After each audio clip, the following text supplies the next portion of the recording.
রাস পূর্ণিমার দিন আপনার বাড়ির এই স্থানে রেখে দিন মা লক্ষ্মীর প্রিয় কড়ি। আপনার জীবনের সমস্ত বাধা বিপত্তি এবং গৃহের সমস্ত বাস্তু দোষ দূর হবে। মা লক্ষ্মী এবং ভগবান শ্রীকৃষ্ণের আশীর্বাদে আপনার পরিবার ভরে উঠবে সুখ, শান্তি এবং সমৃদ্ধিতে। পরিবারের সদস্যদের আয় উন্নতি বৃদ্ধি পাবে। নমস্কার বন্ধুরা, ভক্তিমূলক কথা চ্যানেলে জানাই আপনাদের সকলকে স্বাগত। বন্ধুরা, আশা করছি ঈশ্বরের আশীর্বাদে আপনারা প্রত্যেকেই ভালো আছেন এবং সুস্থই আছেন। চলছে কার্তিক মাস। কার্তিক মাসকে হিন্দু বর্ষপঞ্জিকার সর্বশ্রেষ্ঠ মাস বলে গণ্য করা হয়। সামনেই আসতে চলেছে কার্তিক মাসের পূর্ণিমা তিথি।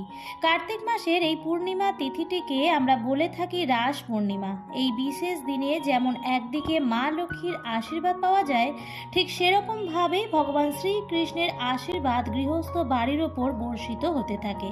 এই দিনে পূজা অর্চনা তো অবশ্যই করা উচিত। কার্তিক মাসের প্রত্যেকটি দিনই ঈশ্বরের আরাধনা করবার জন্য অত্যন্ত ভালো ও ফলপ্রদায়ী। তাই কার্তিক মাসের পূর্ণিমা তিথিতে ঈশ্বরের আরাধনা অবশ্যই করবেন। এবং তার সাথে সাথে যদি আপনি আপনার বাড়ির এই স্থানে গোপনে মা লক্ষ্মীর প্রিয় এই কড়ি রেখে দিতে পারেন, তাহলে আপনার জীবনের যাবতীয় সমস্যার সমাধান কিন্তু হয়ে যাবে। আজকের এই ভিডিওটিতে আমি আপনাদের সঙ্গে শেয়ার করব রাস পূর্ণিমার অব্যর্থ কিছু উপায়। কিভাবে আপনারা এই উপায়টি করবেন এবং কি কি সতর্কতা অবলম্বন করবেন, সমস্ত কিছুই আমি জানিয়ে দেবো আজকের এই ভিডিওটিতে। উপায়টি যদি কোনো ব্যক্তি সঠিকভাবে করতে পারেন, তাহলে তার কর্মজীবনে আসবে অসাধারণ সাফল্য। উচ্চশিক্ষা, চাকরি বা ব্যবসাতে যদি কোনো বাধা বিপত্তি থাকে, সেগুলো কেটে যাবে। এবং এই উপায়টি এতটাই সহজ যে কোনো ব্যক্তি এই উপায়টি করতে পারবেন। তাই সঠিকভাবে যদি উপায়টি করা যায়, তাহলে অসামান্য সফলতা লাভ করা যায়। তাই বন্ধুরা, আজকের ভিডিওটি একদমই স্কিপ না করে সম্পূর্ণ দেখুন এবং দেখার পর যদি ভালো লাগে, তাহলে অবশ্যই ভিডিওটিতে লাইক করবেন এবং কমেন্টসে লিখবেন জয় মা লক্ষ্মীর জয়।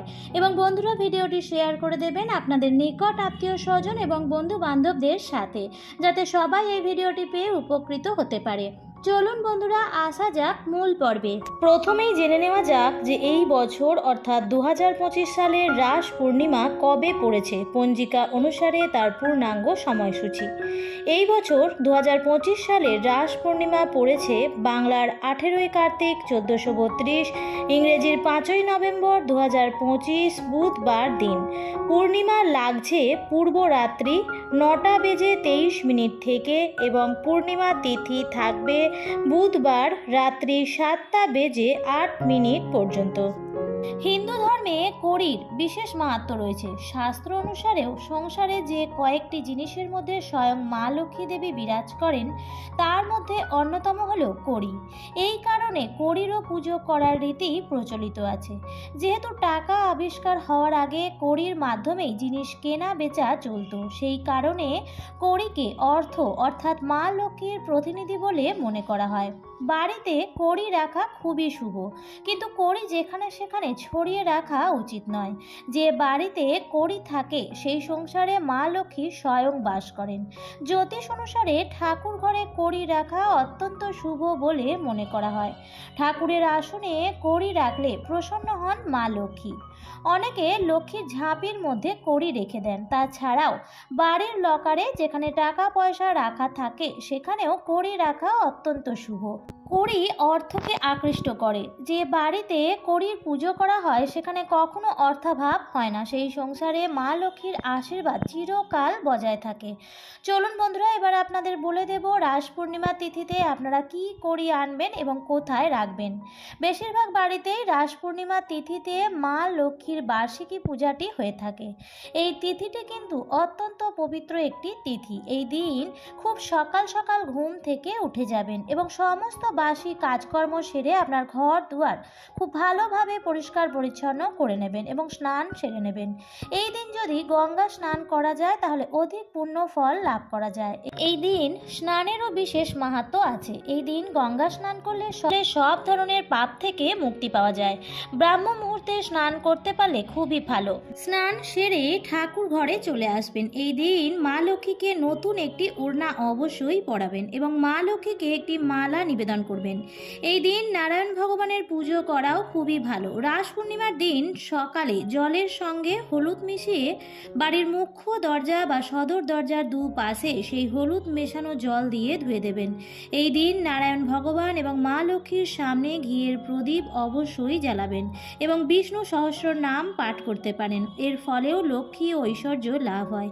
কলা গাছের সামনে এই দিন একটি ঘিয়ের প্রদীপ জ্বালাতে পারেন এবং কোনো নারায়ণ মন্দিরে গিয়ে হলুদ বস্ত্র, হলুদ ডাল, হলুদ ফল, হলুদ মিষ্টি এবং হলুদ ফুল দিয়ে পুজো দিতে পারলে জীবনের অর্থ সংক্রান্ত বাধা দূর হয়।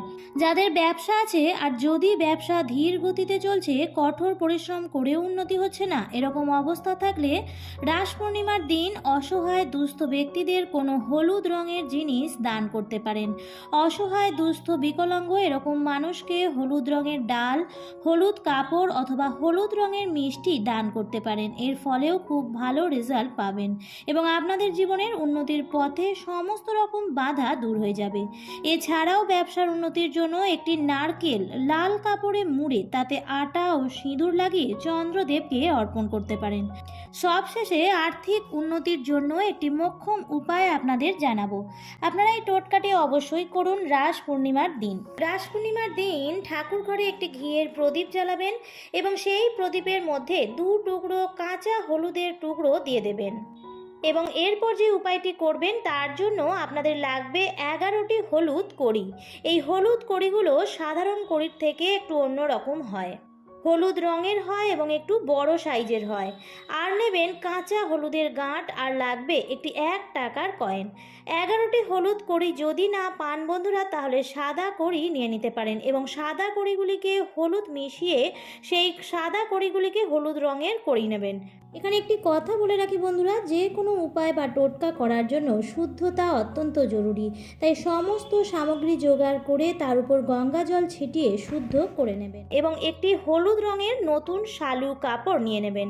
তার মধ্যে 2টি কাঁচা হলুদের টুকরো, 11টি হলুদ কড়ি এবং একটি 1 টাকার কয়েন নিয়ে শালু কাপড়টি ভালো করে বেঁধে পুঁটলির মতন করে নেবেন এবং ঘরে নারায়ণ ভগবান এবং মা লক্ষ্মীর চরণের কাছে সেটি রেখে দেবেন এবং আপনার যা মনস্কামনা সেটি জানাবেন।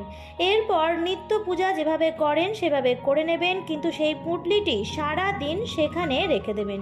পরের দিন অর্থাৎ পূর্ণিমা তিথি শেষ হয়ে যাওয়ার পরে আপনারা সেই পুঁটলিটি তুলে নেবেন এবং তারপর আপনারা আপনাদের গৃহের লকারে, যেখানে আপনারা টাকা পয়সা বা দামি জিনিসপত্র রেখে থাকেন, সেখানে রেখে দেবেন। এছাড়াও আপনারা আপনাদের ঠাকুর ঘরে ঠাকুরের আসনেও রাখতে পারেন এবং নিত্য ধূপ ধুনো দেখিয়ে পূজা অর্চনা করবেন। এর ফলে টাকা পয়সা সংক্রান্ত যাবতীয় সমস্যার সমাধান হবে এবং মা লক্ষ্মীর আশীর্বাদে আপনার পরিবার ভরে উঠবে সুখ, শান্তি এবং সমৃদ্ধিতে।